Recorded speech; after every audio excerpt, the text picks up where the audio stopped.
We'll get underway. We are live on social. 30 seconds.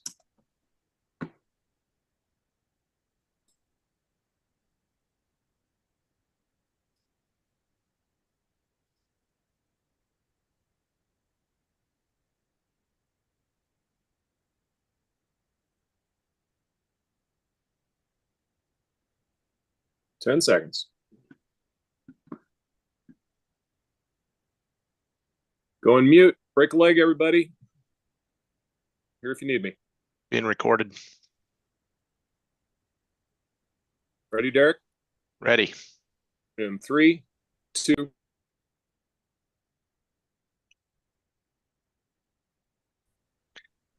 Welcome, everybody, back with my monthly webinar series. And today's discussion is a little bit different.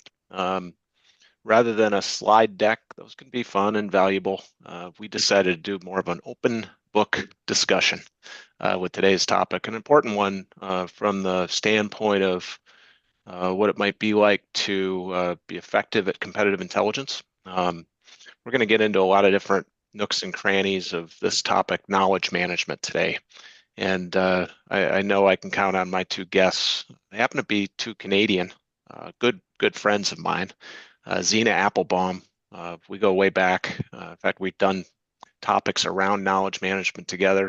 It's been a little bit of time since we've done one of these, but welcome, hailing from Toronto, Canada. Thanks for being here. And my other good friend, Jonathan Dunnett. Jonathan, you're more up in the Nova Scotia, New Brunswick territory, far eastern side of Canada, I believe. That's correct. You have also a long track record of expertise and understanding and sort of putting things into practice with regards to knowledge management. So when I thought about this topic, I thought I need to go to two people who know a lot more about this than I do. So from that realm, I'm really excited to get started. The operating thesis for today's webinar really is one rooted in trust and the chance for knowledge managers. I would argue all of us are knowledge managers in one facet or another, to use knowledge management as a trust building exercise. And so I really want to go kind of go deep into that today. When we think through from the standpoint of what you might expect audience to achieve by listening to the next 58 or so minutes, what I think that we're going to provide is a lot of different perspectives on what knowledge management actually is, why it's even more critical to understand it in this age of artificial intelligence, and just providing you hopefully some valuable tools, processes, and practices for you to continue successfully navigating this changing landscape. So I'm going to take our slides down and bring them back up with our contact information here in a little bit. And I'd like to start with a question. And I'll start with you, Zena. When you think about the term knowledge management, could you provide our guests today with Zena's definition of what knowledge management actually is? Sure. So I think about knowledge management in two ways. I think about it from an institutional perspective. It's about getting what's in people's heads out and sharing it across the organization. There's a phrase that gets thrown around a lot in or used to get thrown around a lot in knowledge management circles, that we all know what we each know.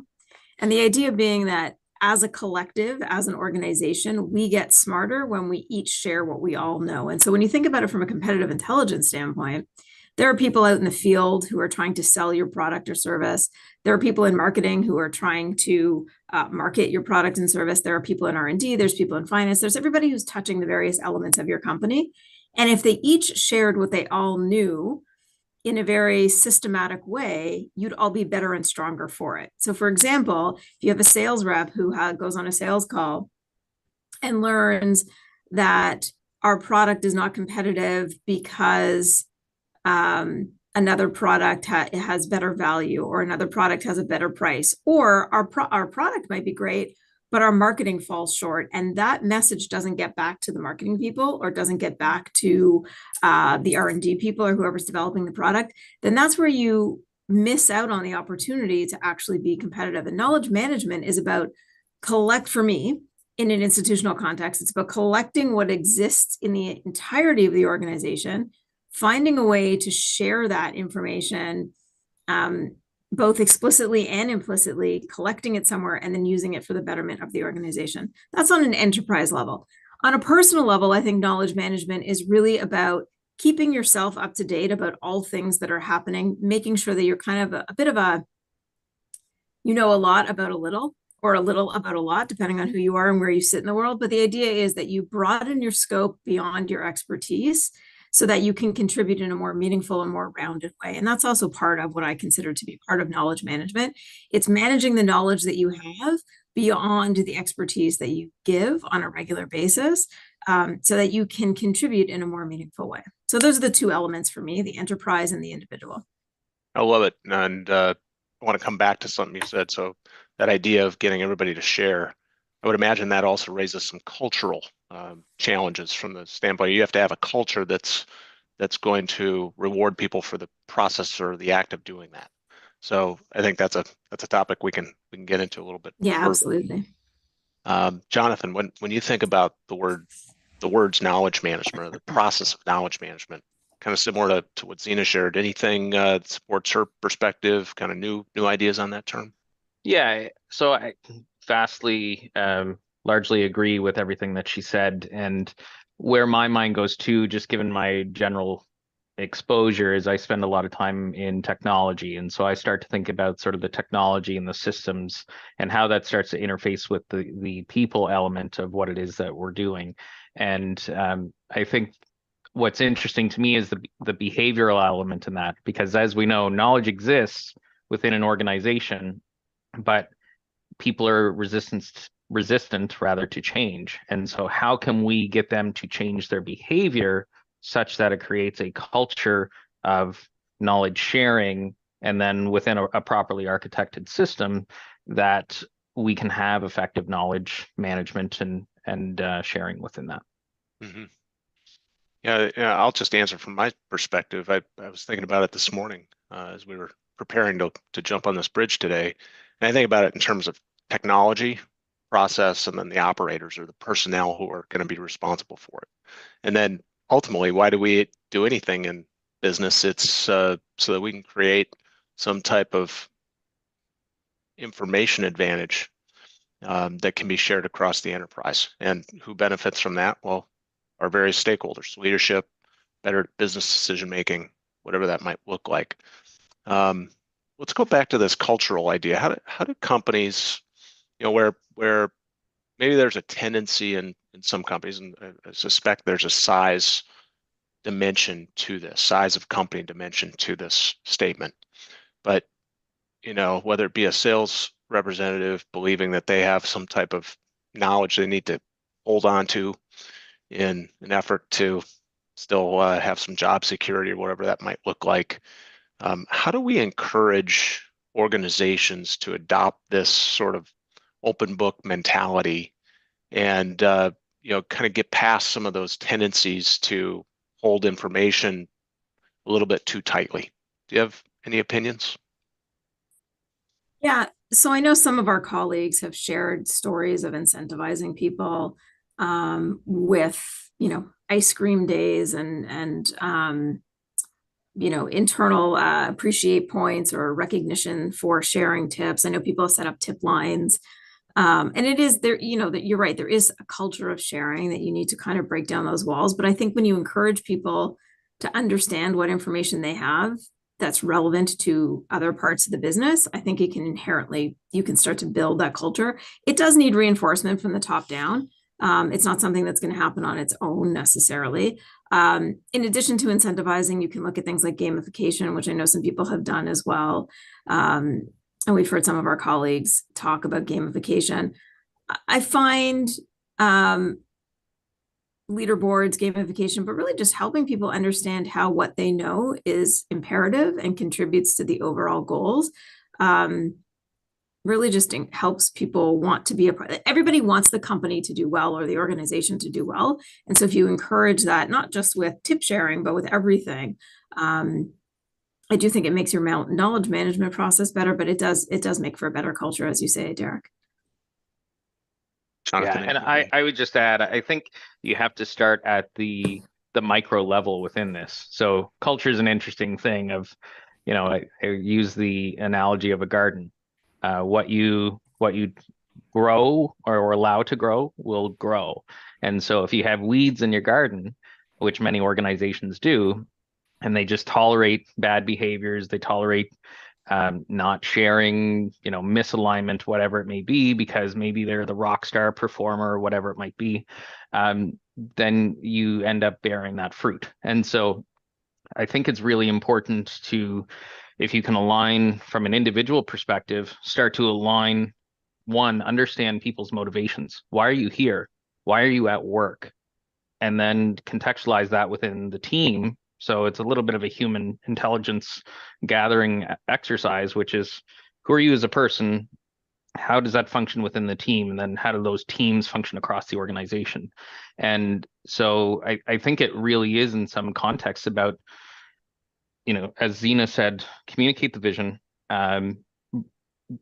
drive that forward from leadership. And what you see in any effective organization that does, whether we're talking about knowledge management or anything relating to change or vision, is it's repeat, repeat, repeat, help people to understand the value, communicate the value as you shift. And then, inevitably there will be something new that comes down that you have to, again, communicate vision on. But I think, to me, it's really those three parts, and it's to think about across, like, why are you here at work, Joe or Sally? What motivates you? And then connecting that with the top level. And so gamification, or different things rooted in behavioral science are mechanisms to help drive that. But ultimately, you need to kind of meet people where they're at. And it speaks to a larger human resource issue as well. If you have people that are not willing to get on the boat, do you want them there?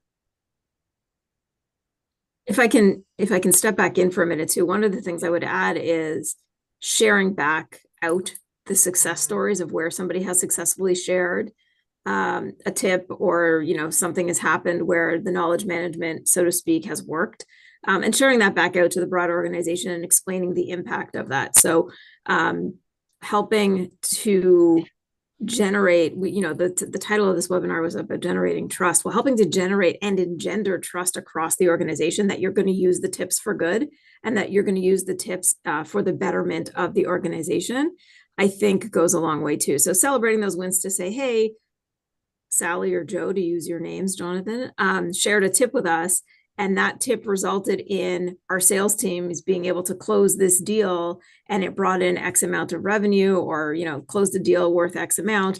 The question then becomes, who else can help us do this kind of thing? Who else can help close deals? And it's not just sales reps, it's all kinds of people, all kinds of information that can help.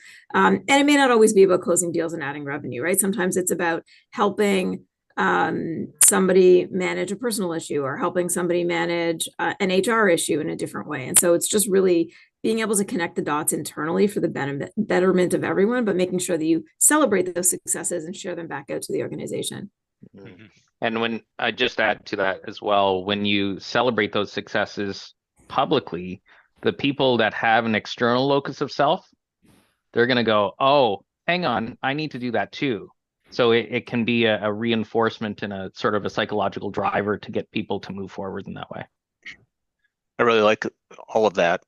The compete or the sales enablement side of what CI has going on, at least these days, I think speaks directly to what you both are driving at. And it's not that it's unimportant. In fact, it's hugely important that as organizations, we sell something. I've said it on this webinar series before. Nothing happens until someone sells something to someone. It's our dad's old motto that he tried to instill in my brother and I years and years ago. And it's very true. I think through that KM process, you can involve a whole lot more people into that, as you were saying, Zena, and supported by what you've said and shared, Jonathan, in that process that can turn into a lot more valuable information and intelligence than just that which might support the sales process or the act of creating stronger sales track records. But I think that where I want to go next is back to that human intelligence gathering process that you shared, Jonathan, and how can organizations use KM?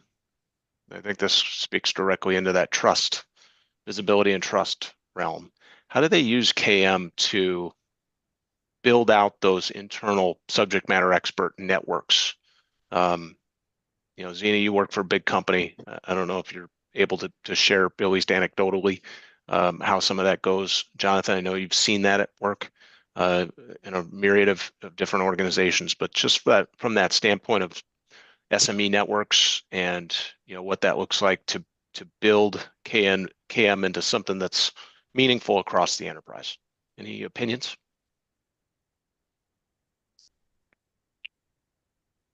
I mean, like I said, I think a top down is really to some extent where it's got to come from. You can see it bottom up. You can see it bubbling up from where people inherently want to share. And often where this happens is in companies, and Thomson Reuters, where I'm at, is very good about doing this. They will transfer people between business units. And they will transfer people between geographies quite often. And so what you end up happening is you get closer alignment to people because, oh, I know this person over here who could value this information because that's my old department or where I used to work. So because of that sort of cross-pollination of people and departments, now again, in a small organization, it's hopefully you're building those relationships anyway. When you're in an organization that's 26,000 people large globally, you need to try to work a little harder to get people connected. But I think sometimes that does happen from the bottom up where people naturally want to connect with one another and share with one another.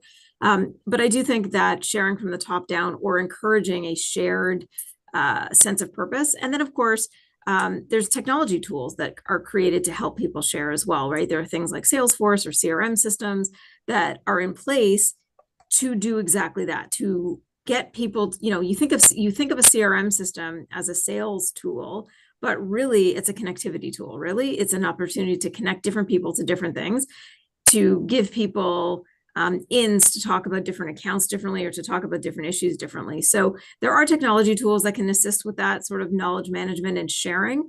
But I think ultimately you're going to be most successful if it's important to the culture of the organization that people share. And then you have that reinforcement from the top down and every level of leadership, really encouraging people to share. It also removes bias. And I'll talk about this a lot when I talk about human intelligence gathering, even when you just generally talk about intelligence gathering or analysis, you want to try to mitigate bias as much as possible. And the more you can share with different people across the organization that are different from you in terms of everything, really, the more you're going to mitigate bias in your decision making, but also in your ability to connect with one another. I'll just build on sort of the front end of that, which I think Zena sort of alluded to in some ways when you move departments and that sort of thing. I think what's perhaps a real opportunity that is probably not systemized and possibly could be within sort of the knowledge management operation is networking and connecting internally. Zena, I'm assuming your experience is probably fairly, it's off the side of the desk and you connect with people kind of as you have time and as you are able. But I think of examples like, I think Google started out with 10 or 20% of your time was dedicated to specific projects, just to be innately creative in whatever you wanted to do. And that drove a lot of innovation for them. So I start to think about sort of work and structure. Even within a larger organization, if your job is not knowledge management or CI related or whatever it might be, is there an opportunity to structure 5% of your time is dedicated to networking with other people across the company and bringing that in under the umbrella of your knowledge management process?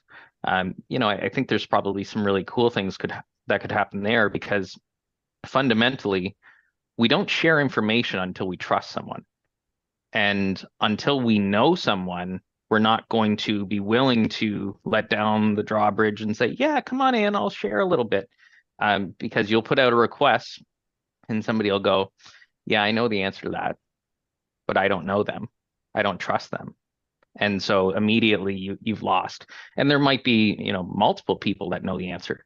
So I think that's perhaps a really important opportunity that could be utilized by companies, is really structuring that into the workflow, allow for that networking and connectivity, and then fold that into your broader knowledge management practices.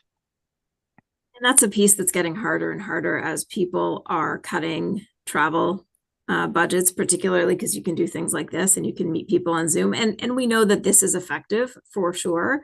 And there are people who prefer this. I happen to be in my downtown office with, I don't know, 1,000 other colleagues here right now, but a lot of people are still working from home and choose to work from home. A lot of companies have gone hybrid completely or have gone completely remote. I think that makes the networking that much more difficult. And to some extent, you have to be far more intentional about it, and companies need to be much more intentional about it if they actually want it to have that material impact. Yeah. So it does get harder. Yeah, it is an interesting juxtaposition too. Sorry, Derek. But I'll just add, there's a definite bifurcation that I see in terms of introvert, extrovert. I've heard people loudly protest, there's no way you can meet people and connect on Zoom. And I'm like, that's just not true. That's your mindset that's dictating that it's a barrier and you can't do it. And so I think that's an interesting spread as well, for those people that would tend to see themselves as ambiverts or introverts. What are the ways that we can allow them to connect in a way that makes sense, and for the extroverts as well? Well, and I think you bring up a whole topic around making assumptions about people because they appear to be one or the other. Like, I appear to be quite extroverted. The reality is I like my alone time. Like, I am an introvert extrovert, right? Like, I'm happy to be out with talking to people and I take energy from people, but I also take energy from being alone. And it doesn't mean that I always want to be in front of people. It doesn't mean that I always want to be out talking to people and networking with people. And there are people who are introverts who are great networkers, but they just network in a very different way. And we need to give space and time, and we need to give people who do things differently. Like, that diversity of thought is as important as diversity of anything else, and that diversity of action. There's not one way to share knowledge. There's not one way to impart knowledge. And I think the more we can be open to different avenues to building trust and different avenues to getting to know one another. So yes, you can make connections over Zoom. I mean, during COVID, we connected with people every day virtually. And there are people that I'm still meeting, like I said, I work for a 26,000 person company. There are still people I'm meeting today who I've talked to for years that I don't even realize I've never met in person. And then we meet in person, but we've talked every day. So I feel like I already know you. So all that is to say, don't let your preconceived notions of introvert or extrovert or whatever other nomenclature you assign to people, don't let any of that impede your ability to gather knowledge from them or to share knowledge with them either. And that brings me back exactly, and I agree 100%. It brings me back to the initial idea that I conveyed earlier of, you have to know the individual person. Right. And to your point, as part of that, not make assumptions on, oh, well, Zena's always in the library reading, therefore, well, no, she's a party animal on the weekends. So who knows? I think, speaking to Jason's question in the chat to us, how do you build trust inside the organization when you're virtual? I think you're both getting at it. I tend to come at it a little bit differently. And I think that there's an element of needing to demonstrate some genuine interest in that person outside of the work realm. And that's been successful for me. Now, you have to balance that, the proportion of time you put toward that versus the work. The work is the work, and you got to get to the work. But I've always found that, my ability to demonstrate, I hope people feel like it's genuine interest in them as individuals or their families, is the best place to start from that point of building trust, because you're really not asking for all that much in way of sensitive information they might feel like they're holding near and dear for some reason or another, or motivated to hold near and dear for some reason or another. Obviously, you're not asking for, highly sensitive information about their children, at least not at the start. So it's a balancing act, but that's been a successful technique for me, just in kind of what I do. I don't know if either of you feel the same or differently about that from the standpoint of kind of where to start that trust building journey with knowledgeable sources across the enterprise, because then they can grow into something bigger than that. Zena, did you want to go ahead? I was just, you go ahead. Sure. I was just going to say, from my perspective, it's key to understand the culture of the person on the other side. And that has in my experience, it has vast implications on what's okay to ask and how to ask it. I remember I reached out to someone from a country in Europe once and just sort of making routine small talk of, are you working on anything interesting? And the response flipped into, oh, well, did you want to work on something together? I was like, well, no, it's just making small talk or trying to. And so I think that's a really important piece, is the more that you can understand culture.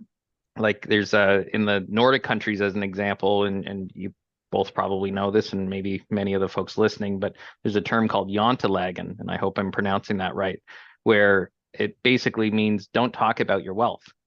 In a lot of those countries, it's just very taboo. And so if you're trying to connect with someone and you show up and you say, hey, I just got this flashy purse, or I got this new ring and gold chain, and I'm all I'm looking great, and look at my fancy suit, that's probably just going to shut things down pretty quickly. So again, I just say that as an example to reiterate, it's so important to understand who's on the other side. Yeah, and it's a cultural thing too, right? Like, so yes, I do think like breaking down barriers, getting to know people, like just treat people like people. Like we do spend, whether it's over Zoom or Teams or whatever technology we're using, Skype, whatever technology you're using, or if you're actually in the office, or you're at a conference, wherever you are, like people just want to be treated like people. They want to have a conversation, and you're not always talking to somebody because of what you might get out of it, or because where you might need them in the future. Just, I think some element of just being human and connecting with people for connection's sake, and learning about people for the sake of learning about people. And then recognizing cultural barriers, right? Recognizing like, I don't know enough about this person, or the way I act, gold chains, big flashy purse, whatever it is, may not resonate with this person the way I'm expecting it to resonate with this person. And so I'm not building trust. I'm actually doing the opposite. I'm actually deterring them from wanting to hang out with me or wanting to speak with me. And so look for those opportunities to connect with people in a real and genuine way, but also use those opportunities to check your own behavior to make sure that how you're presenting actually helps to generate or engender a trust, or at least, you don't have to jump to trust right away, but at least engenders a familiarity or a comfortability around being with you. I think that goes a long way to starting those relationships, Derek, as you were saying, for then eventually the knowledge management coming on its own. Right. I'm going to go back to a question Alan Michaels shared with us. What data or information in a company is not part of knowledge management? Is there a way to classify stuff that shouldn't be part of KM? Personal data.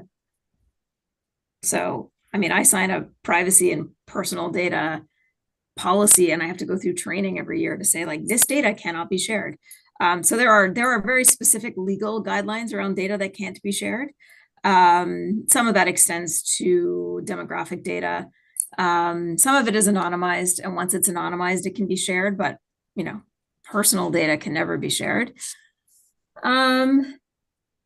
And then you can't unknow what you know, right? So you never want to do, and I've done webinars where I'm always the bad cop, but you can't do the illegal things, right? So you can't unknow what you know, but you also can't know what you know in an antitrust situation in a situation that's going to put you or your employer in a negative situation. I always think about it, if my sharing of this information were to get out on the front page of the New York Times and it said, Zena Applebaum shared the following with her company, how would I feel? And would that, if it at all makes me feel bad or it at all makes me question what I'm doing, then that's not information that's part of the KM ecosystem. I would just add too, I think there's probably some definitional boundaries as well. So not every keystroke or not every activity that is done at work maybe is valuable, especially as you start to think about it from sort of a data and noise perspective. If you track absolutely everything that happens in your organization and that's all quantified and qualified in some way, you could probably do that, but is it useful? So that's something other than from a security or insider risk perspective. I think there's probably some things that are on the edges where it's not inherently useful information. And so I tend to think about that from an intel perspective on what's useful to actually collect here and should we be collecting that? And that's a conversation that, of course, will be dynamic and needs to be revisited at certain intervals, because what might be relevant today might not be relevant in 3 months, and vice versa. If it's not relevant today, but it later it becomes inherently relevant, then you need to be able to have some adaptability within your system to deal with that. And I would add, be wary of elicitation, right? So just because you can collect data, just because you have data, doesn't mean that all actors are acting in good faith and asking you questions about things that you should or could be sharing. So I would always caution you, there's data that you don't share internally, there's data that you don't share externally, but sometimes we fall victim to our own tools and that we get elicited by other people. And so just make sure that when you do share, you're sharing with the right intentions in mind. Would you tend to think about that internally as well, Zena? Potentially. I mean, there are internal politics you always want to manage too. And I sometimes find myself answering people's questions and then thinking like, was somebody angling for something and I didn't answer them the right way, or I shared more than I should have from my perspective because they're going to go run off and do something else with that information. But that might just be my, CI background and paranoia. But maybe not, right? Like, so I think, yeah, internally, I collect sales figures. Like I know what's happening in my portfolio. I don't know that that's always something that other people need to know about internally. So I also don't want to be perceived as hoarding information and not sharing, because that's not helpful. So I do think asking for context, even internally, is sometimes an okay thing to do. Again, depending on the level of where you sit in the organization and what information you have access to. Again, you don't want to be paranoid internally. And I'm very much like an open book. I share openly and freely because I feel like then information will be shared openly and freely with me. But even within that context, you want to do it in a way that's responsible. Jeff Beanie put into the chat, I think off of LinkedIn, become comfortable with making business decisions with less than 100% of the information you might need. And I think to your point, Zena, if collecting some type of tidbit or something bigger than that gives you anxiety or might make you feel uncomfortable if it were to appear on the front page of a major business journal, that is supported by what Jeff's saying. So you're going to have to make business decisions without 100% of that info. And that's where I think that the act of trust building done correctly inside of companies, regardless of their size, you put in the work to build that trust, and then through dialogue, even in the absence of 100% of the info that you might want to have to make an informed decision, through dialogue with those stakeholders, leadership, whomever it might be that you're working to serve, that's where extra confidence through some analysis, through some discussion, dialogue about that topic can really come up. Any reaction to that statement that hasn't already been stated? I think for me, the thought of that threshold of 100%. I'm a big fan and don't always love everything as a person that this individual has done, but I really like this specific learning from Jeff Bezos, which is building in flexibility and creating a two-way door when it comes to decisions. So if possible, if you can create optionality and say, we'll make this decision, but it's easy to reverse. So if it doesn't work or doesn't do what we want it to do, we can go another way very easily. That can take off some of the pressure. We all know people that they have this psychology where they need to have every fact on the table, and the reality is you just can't do that, especially not for every decision. So that as a mechanism, I'm a really big fan of, because it can remove some of that psychological pressure if you build in some agility in that decision making. Well, and I think in today's hyper quick market, and things are changing really quickly, probably faster than they ever have changed before, just from a technology perspective. You can't plan for every contingency. So, from February of 23 to June of 23, nobody saw the explosion of ChatGPT and large language models in the market. Nobody necessarily saw that coming, except maybe OpenAI and a few other people who are tinkering in the background. And I'm sure everybody's heard the statistics, right? That like ChatGPT had 1 million subscribers in 5 days, where it took Netflix 3.5 years to do the same thing. Like, the speed of change, the pace of change, and the scale at which we need to maintain that in every organization. Like, I don't care what you do, what you sell, what you buy, who your clients are, we're all moving at a pace that is far different than even was the pace 5 years ago. And so in the absence of having all the information, you do have to get comfortable. And I don't remember who made that comment, but you do have to be comfortable making decisions, knowing that you can change them, but also knowing that the consequence of the wrong decision, or at least understanding what the consequence of the wrong decision is, right? Like, often what we think is the worst case scenario, and again, maybe you're doing a lot more scenario planning these days, but often the consequence of a bad decision is not as monumental as we think. And we can move past it really quickly and move on. But in that moment, it seems really, really intense and really important. But the reality is, many of the decisions we make on a regular basis, we're making from a place of ambiguity anyway. And it's just a matter of, how do we make peace with our decision, make sure we have the best knowledge, the best intel, the best information to make a good decision, and move forward, understanding what the implications of that decision would be, and recognize that you will likely have to change course. And that, you threw out the word agility, Jonathan. Like, I would even say, like, even agile product development, or even agile ways of working, are kind of not quite gone the way of the dodo bird, but are on their way, because we're moving even faster than agile in its full form can help us at this moment. Sorry, I keep muting. There's somebody cleaning the window here. I want to get to just calling out a few of these statements. Craig Fleischer says even good KM and trust building still starts with that right mindset. Mindset is important. I just came home about late last night from a risk management conference up in San Diego. Jason asked a good question. How do you manage knowledge management, KM, in the context of risk? What systems need to be in place? How do people know what to do and not to do?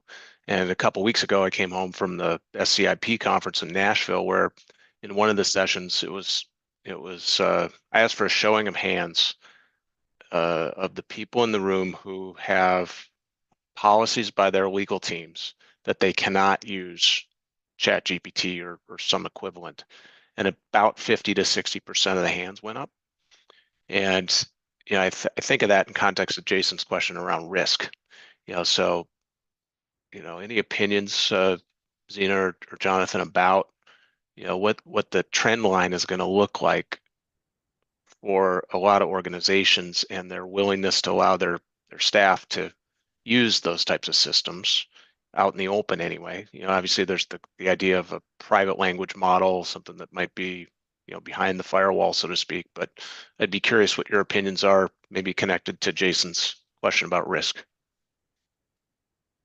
So I'll talk less about technology for a minute. My mind really goes to more the human risk side of this. And I think we're seeing more and more of insider risk and just bad actors for various reasons inside of organizations. And so from a systemization perspective, how do you protect against that? I think number one is, and Zena alluded to this earlier, which is sharing information that's contextually appropriate, especially when we're talking about internal, and insulating that as appropriate.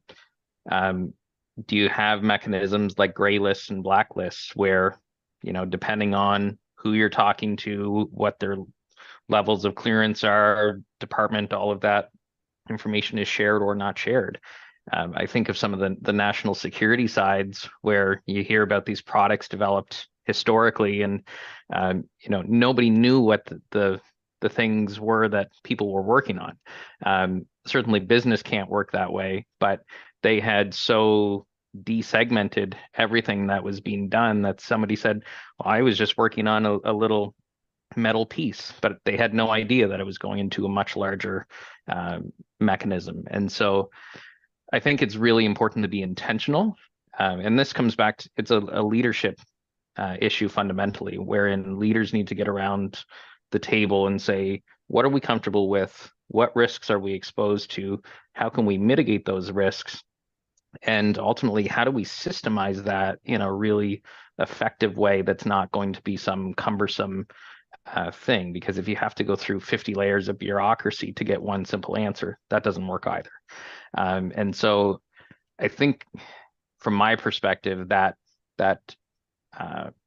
the human risk side, it's one that really, if people are thinking about that as they should be, then they'll be having very different conversations at a leadership level.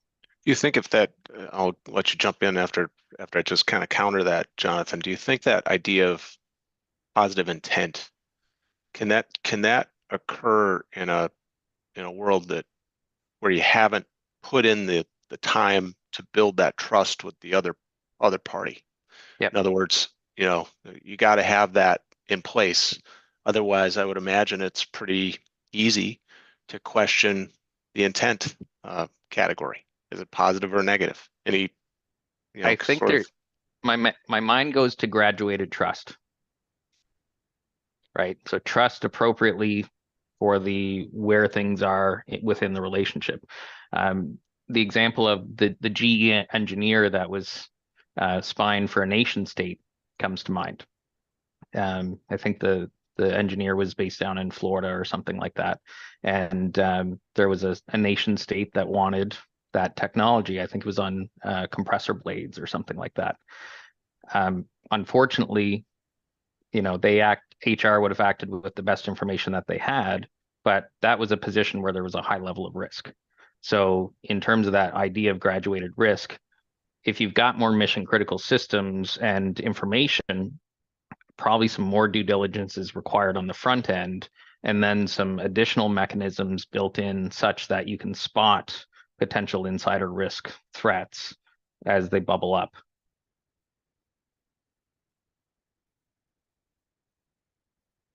Yeah. Going back to the original question, talking about risk and how you manage risk. I mean, I think it's critical that you don't put policies into place that say you can't use X technology, you can't use Y technology, that are blanket statements without context. And you've got to give people context. It does two things. One, it helps build internal trust. If you say, listen, we don't want you using ChatGPT native out of the box for work that you're doing for this organization, because inherently we think you're going to end up sharing, for example, private data that you shouldn't be sharing, customer data that you shouldn't be sharing. It's not that we think you're an idiot. It's that we have to put a policy in place that talks to the lowest common denominator, so it eliminates any risk of anybody doing this. I think it also matters what kind of an organization you are. So public company, private company, size and scope, right? Global, international, national companies all have a different level of risk. And you need to understand where your company's risk tolerance is. But I think ultimately you have to give people context for the policies that you're putting in place. especially if you're building new policies that didn't exist previously, because there was probably bad things happening before, and you're not going back and rewriting old policies, you're just creating new policies. So give people a context. The other thing is, if you're going to create policies and you're going to manage the risk, you actually have to manage it. In other words, there have to be audits, and there have to be consequences for misuse. And often companies will put out these policies, and then you hear, so I work in the legal industry. There's been lots of attorneys who have gone to court having used ChatGPT, cited false citations, or cited things that were inaccurate. Some of them have been sanctioned by the courts and have been asked to pay fines by the courts, but you never hear anything about, and their firm no longer has them working there, or the firm has now done this. Now, I'm sure that has happened and we just don't know about it. I'm sure there is consequence that we just don't know about, but you want to make sure that there is consequence, because as with anything, you're not going to have you're going to have repeat offenders if you don't have consequence for bad actors. That being said, I mean, I think to ignore that these tools exist and ignore the power in these tools long term is short-sighted, because how many of us don't use autocorrect in our phones, or don't use spell check in Microsoft Word? Like, it's there for a reason, and we've learned to work with it as opposed to against it. And this technology, while it's new and novel at the moment, I'm talking specifically about large language models, they're here to stay. So better off to figure out how to work with them than to try to work against them, as long as you can manage both your actual risk and your reputational risk as well. Right. I'm going to go next to a point by our mutual friend, Jim Miller. Sometimes it's important to question what they are not telling you. What is being left out?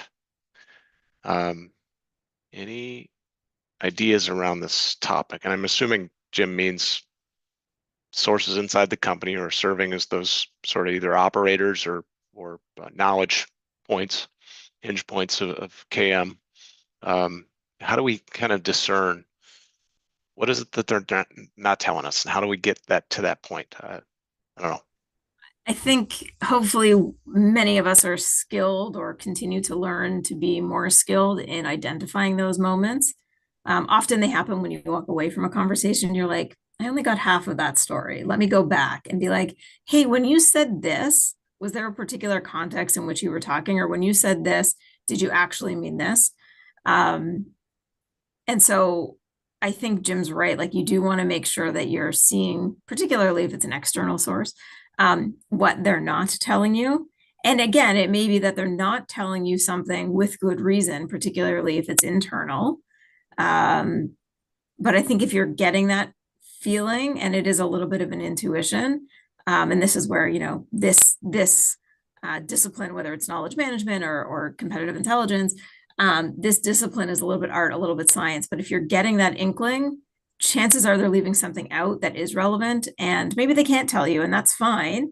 But just, when your spidey senses are tingling, there's probably a reason why.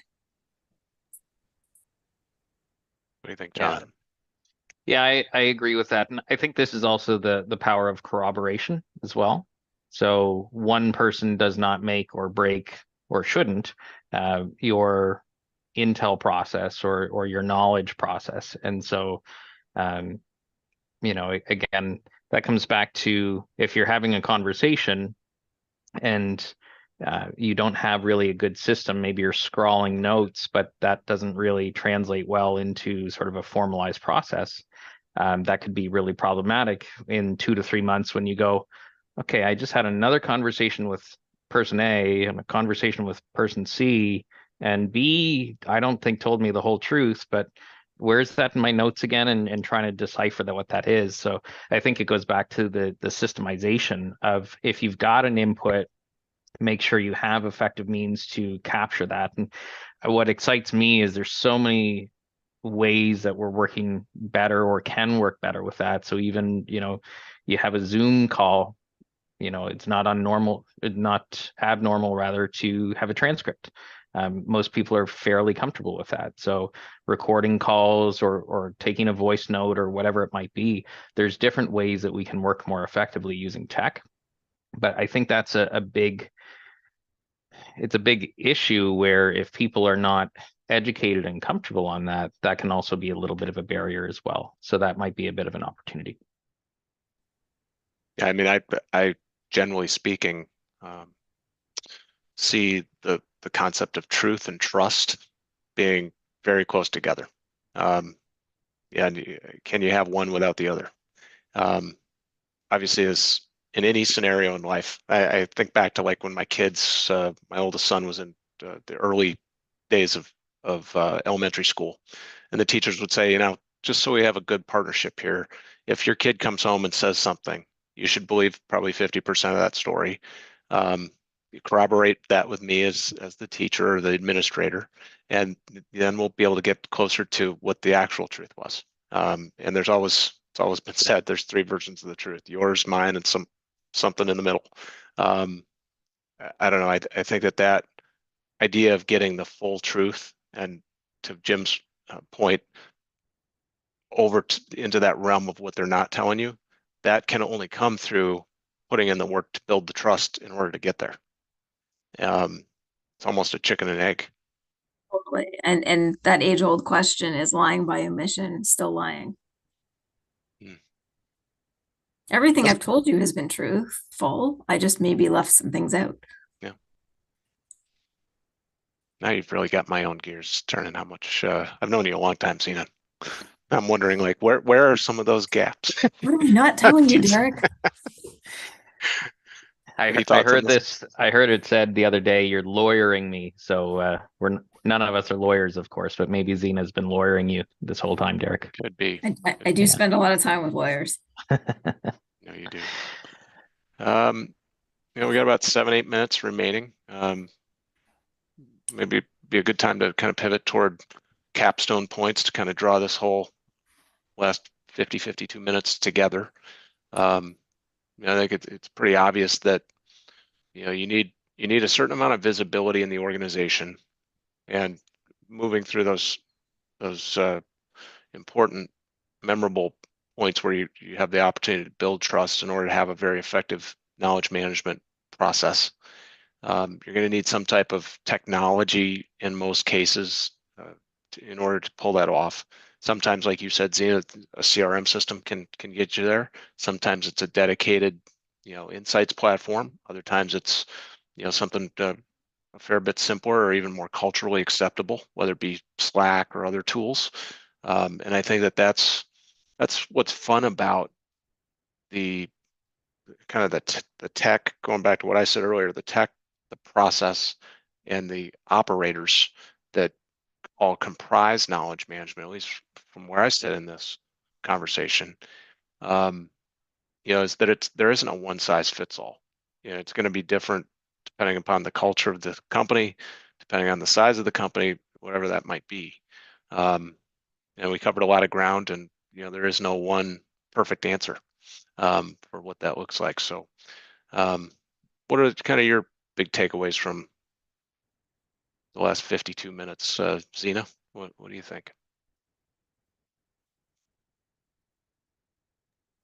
I think you summarized it fairly well. I mean, I think it is hard, and it is culturally, and I think it's one of the things that many of us battle with in terms of breaking cultural barriers in an organization, and getting people to recognize that sharing of information doesn't mean that you're not necessarily that doesn't mean that you're not necessarily doing your job. And what I mean by that is people will often resist sharing because they're worried that there will be some implication for them or their role if they share too much information. And I think ultimately it will only help their positions if they actually share more openly. So for a sales rep to say, hey, I lost this because of X, Y, or Z, doesn't mean that they've done anything wrong. It may mean that the product is not living up to expectations. The service levels are not living up to expectations.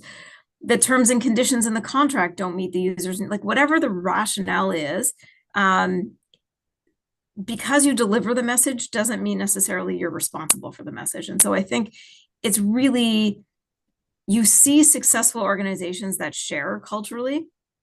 And I think it's really hard to break those barriers, but I think we've talked about different ways to do that. And I think it's something that, particularly if we celebrate the wins and share them back out to the organization, I think it's something that with strong leaders in place and strong endorsers of a shared culture, you'll actually be able to go far. So that for me is a big takeaway, to like just remember that it is a tough thing to do, but when you do it successfully, it's important to share, and that will make us all better and smarter. Thank you. Jonathan? Yeah, so I would just add to that, I think we didn't explicitly talk about it in this session, but I think in part what Zena was getting at there too is there's an opportunity to create psychological safety. And that's a term that's being used more broadly these days, but probably needs to be even more ubiquitous. But I think an organization that can kind of set the tone. So in Zena's example, that it's okay for the sales rep to come back and say, here's what happened, here's what the customer said, and for that to be okay. And rather than it being an emotional thing or turning into sort of a Lord of the Flies situation, it becomes, okay, so that's what you're telling us happened. We can corroborate that, we can validate that, and then we can use that information to move forward to improve the product or the service levels or whatever it may be.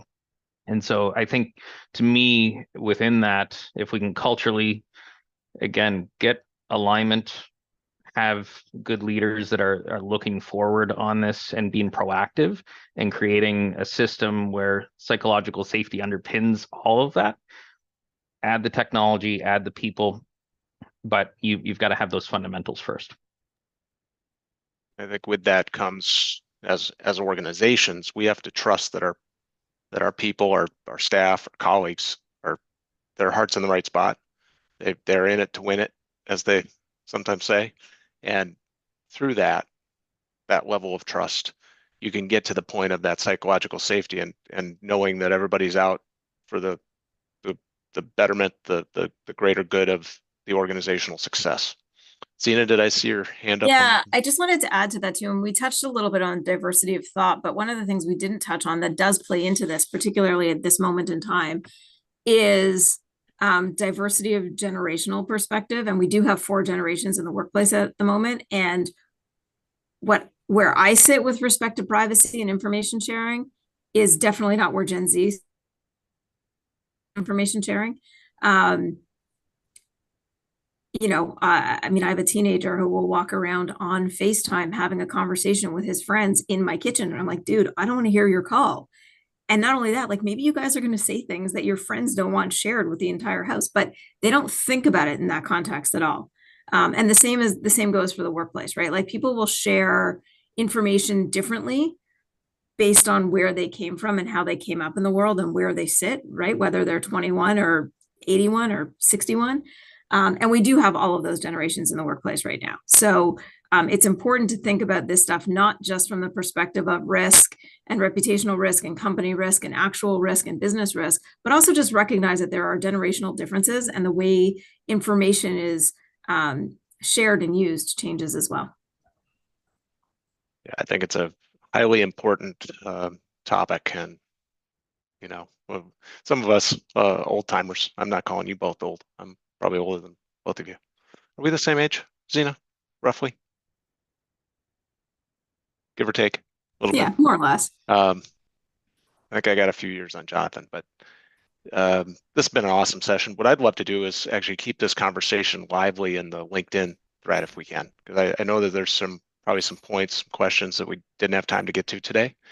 I'm just going to make a quick plug for second Thursday in June. I've got a topic, next webinar topic coming up on intellectual property exploitation and protection, also coming out from that realm of competitive intelligence. And I'll take us back to our contact information. I'm going to assume that anybody that liked what they heard or wants to challenge some of what they heard here today, Zena and Jonathan, you might be obviously game to carry on that conversation directly with them. I'm likewise always willing to do that. And I'll just kind of close out today by saying thank you. Thank you, Zena, and Jonathan, for bringing your authentic selves to a conversation that's pretty open-ended at the end of the day. We started out by saying open book. This topic can really be what you make of it. And knowledge management is going to mean different things to different people, sort of coming at it from the perspective of where you might sit in the organization. And I thought we covered a lot of good ground today, and I'm really excited about it. Thank you both for being here. I know people will find you out there on LinkedIn and probably some direct connections coming your direction. But I just wanted to thank everybody for tuning into this webinar series, and we'll see you again in about a month. Yeah.